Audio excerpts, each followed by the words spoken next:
La ilaha illallah. Inshallah, I'm going to try this, make this video really quick because anytime, like I'm home alone right now, but anytime my parents can get home, and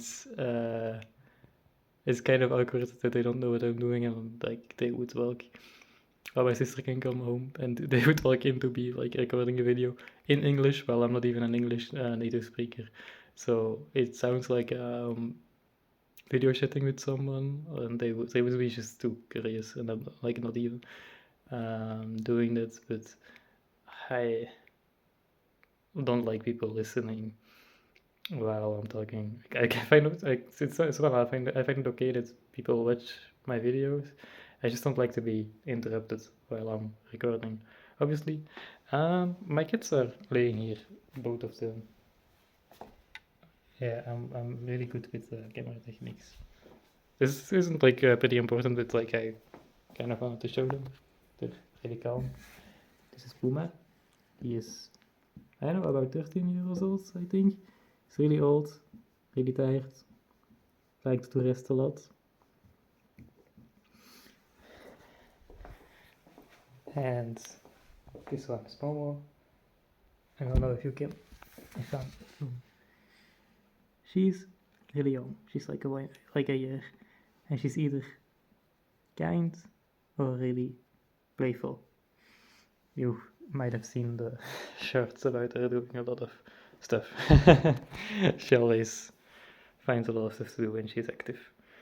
Anyways, la ilaha illallah is the most important message maybe of life, in my opinion.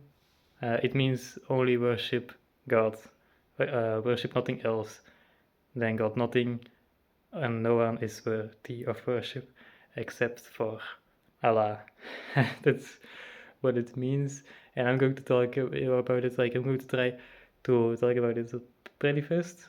I'm going to maybe sit in my seat because I'm standing right now, and it's kind of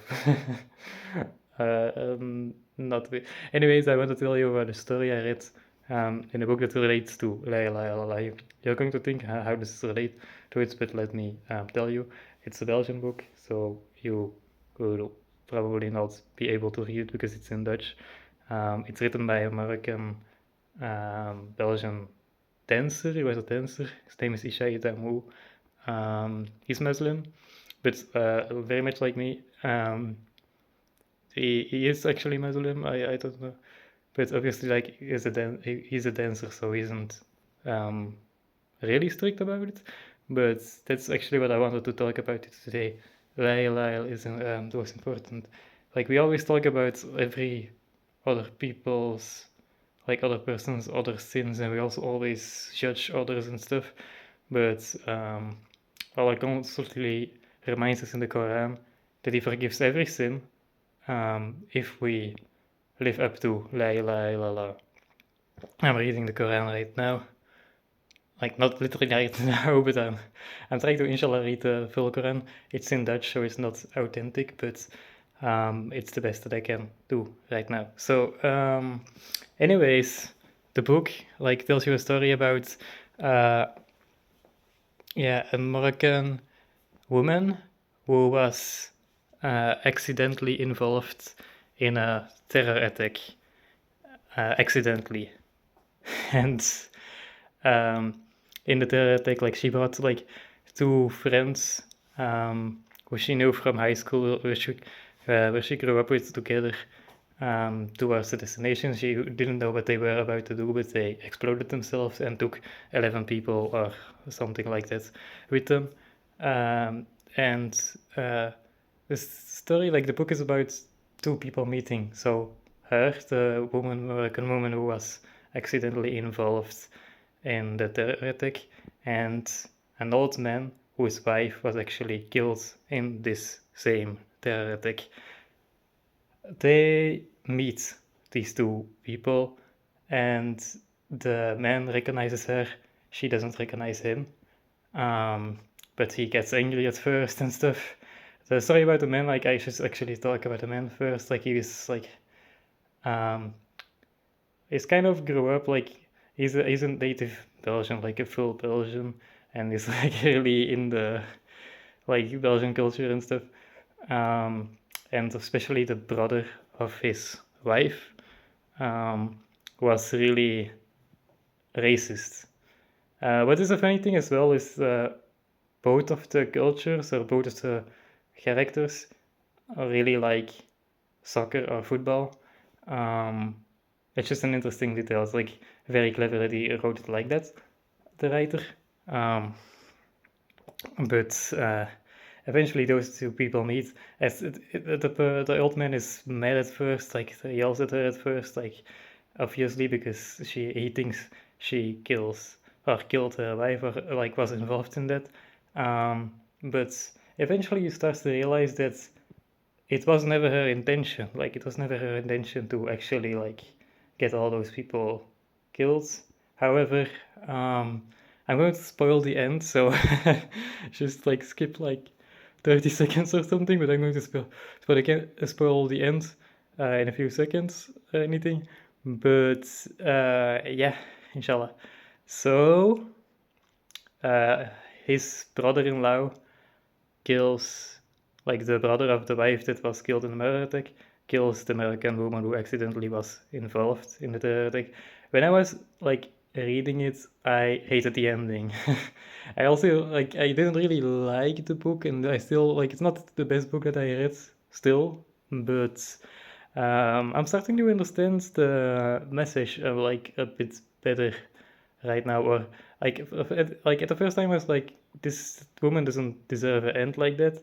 But then like I remember to myself like I read the Quran and stuff, or I'm reading the Quran, and I remember like in the Sunnah like some hadiths. So anyway, if you die as a victim for Allah, that's you have a big chance or a good chance.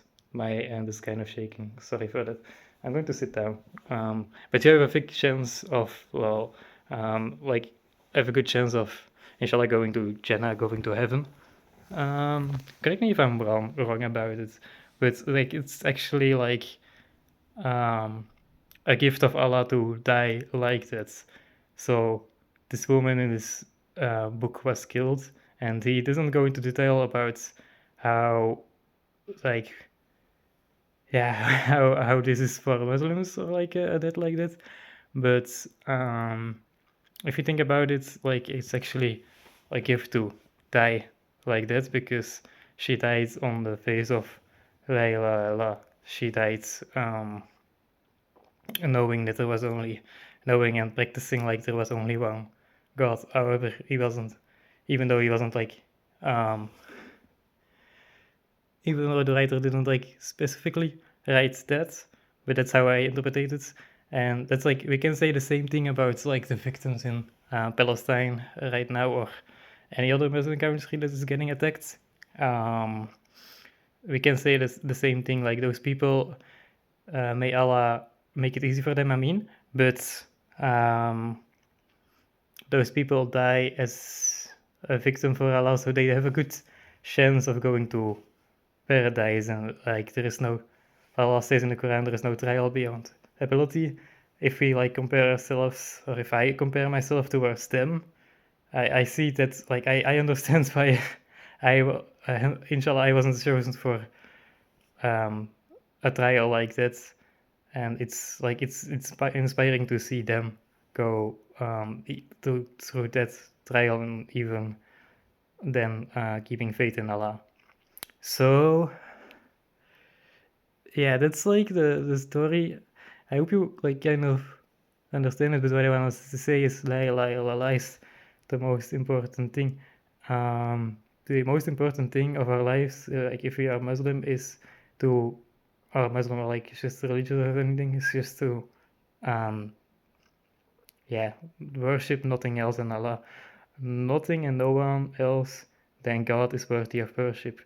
And this is easier said than done. We don't always realize that we are worshipping other things when we are doing it. I'm going to give you like the best example of this. It's just because it's the best example.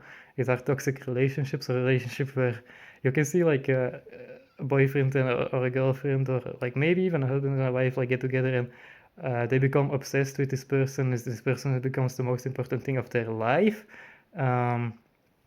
And definitely some toxic men Like I talk to a lot of girls who go through trouble. Like I don't talk to a lot of girls, but when I talk to girls, like they often tell me like troubles with their boyfriends, and it's often that their boyfriend kind of wants to push them towards being obsessed with them, basically. So they want to be worshipped. And this is like, alhamdulillah that we have Islam, and alhamdulillah that we have religion and faith that we know that this isn't good or healthy behavior, you know? Because like, the only thing that is worthy of worship, like, we shouldn't aim to be worshipped ourselves.